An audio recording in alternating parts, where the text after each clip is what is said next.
Mieux cerner les causes de la phlébite pour une meilleure prise en charge. On vous dit tout ce matin dans On se dit tout. Bienvenue à toutes et à tous. On démarre. À tout de suite.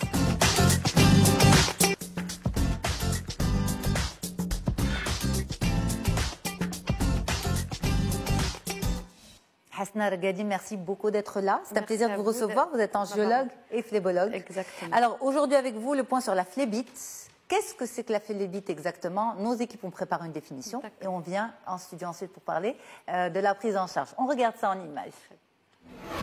La phlébite ou thrombose veineuse est un trouble cardiovasculaire qui se manifeste par la formation d'un caillot à l'intérieur d'une veine. Ce caillot bouche la circulation sanguine dans la veine, complètement ou partiellement, empêchant ainsi le sang de circuler efficacement. La phlébite peut être superficielle et se forme dans une veine de surface. Ou profonde, plus grave, elle s'accompagne d'une sensation de douleur, de chaleur locale et nécessite une intervention médicale urgente. Dans la majorité des cas, la phlébite touche une veine des jambes mais peut aussi se former dans n'importe quelle veine du corps. Les causes de la phlébite sont diverses et variées. Alors, si vous ressentez une douleur, lourdeur, gonflement et chaleur au niveau de votre jambe, n'attendez pas et parlez-en à votre médecin.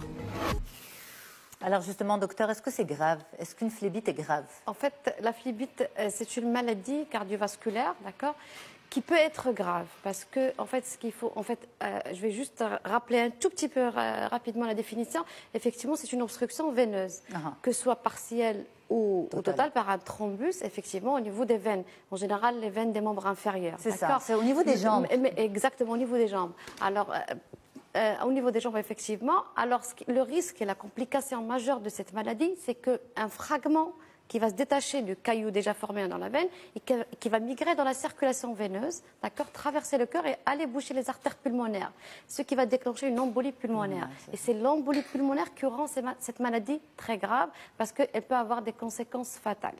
Donc en fait, une phlébite peut être à l'origine. Exactement. D'ailleurs, 30 à 40% des thromboses, des phlébites des membres inférieurs se compliquent d'une embolie pulmonaire. Il faut savoir aussi que 70 à 80% des embolies pulmonaires sont dues à des thromboses.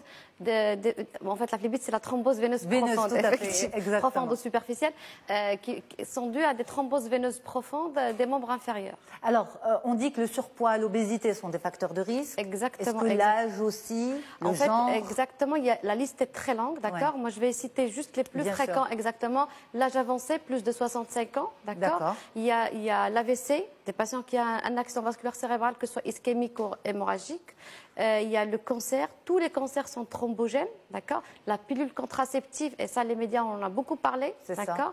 Les traitements hormonaux. Non, à raison, effectivement. Les traitements hormonaux, que ce soit pour les OPK, que ce soit pour la ménopause et tout, ça aussi, tous les traitements hormonaux sont à risque thrombogène. Donc aussi. Tout le monde est à risque en fait. En fait, oui, il y a beaucoup de facteurs. La grossesse, donc plus la chez période, la femme. exactement, puis c'est plus chez la femme, la grossesse, le post-accouchement, une chirurgie récente. Ça, par contre, il faut juste distinguer entre il y a des chirurgies qui sont à haut risque thrombogène et des chirurgies à faible risque. Par exemple, juste un simple exemple, un patient qui a été opéré pour une prothèse de la hanche a beaucoup plus de risque qu'un autre qui a été opéré pour une appendicite. D'accord. Donc il y a Mais le médecin lui dit. Non, bien sûr, et on prescrit systématiquement des médicaments. Pardon, mais pour revenir à l'histoire de la pilule contraceptive, par exemple, aux traitements hormonaux, est-ce que les gynécos sont tenus de prévenir, de sensibiliser leurs patientes? C'est sûr. Mais à quoi, justement? Qu'est-ce qu'il faut... Est-ce que lorsqu'on prend la pilule, il y a des choses à éviter ou des choses plutôt à faire? Bien sûr. Lorsqu'on prend la pilule, c'est déjà le tabac. Il ne faut pas avoir plusieurs facteurs de risque. En fait, la phlébite survient chez des patients à plusieurs facteurs de risque. Il n'y a pas que la pilule. Il y a l'obésité. Donc, une femme grosse peut faire une phlébite. Mais ce n'est pas que l'obésité. Il faut, par exemple, une femme qui est d'un certain surpoids, qui est fumeuse, que fume par exemple, qui prend la pilule. Là, c'est un cocktail qui est vraiment très, très...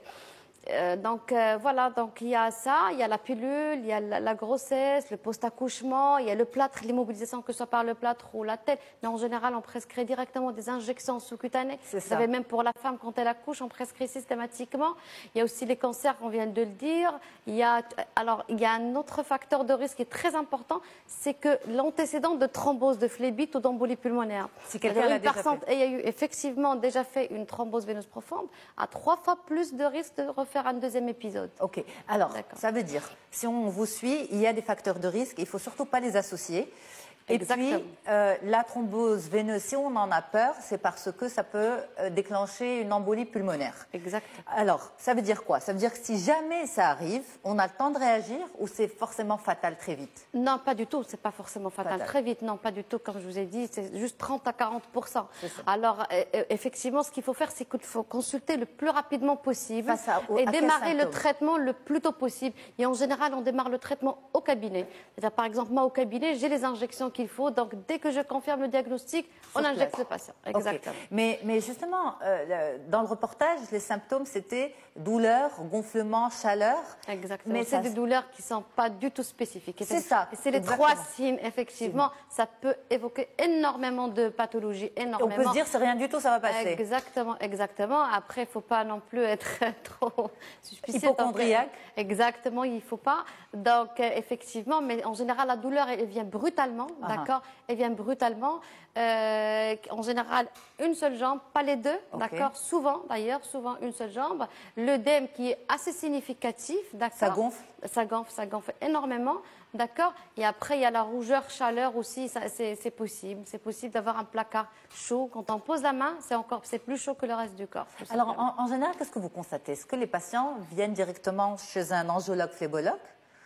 Ou bien il y a un petit peu cette errance médicale, on ne sait pas trop chez qui aller, vers qui se diriger? Ça commence à changer. Moi, quand je me suis installée à Casa, effectivement, on ne connaissait pas du tout la spécialité. Il faut dire aussi qu'on est très, très peu nombreux, donc c'est très normal.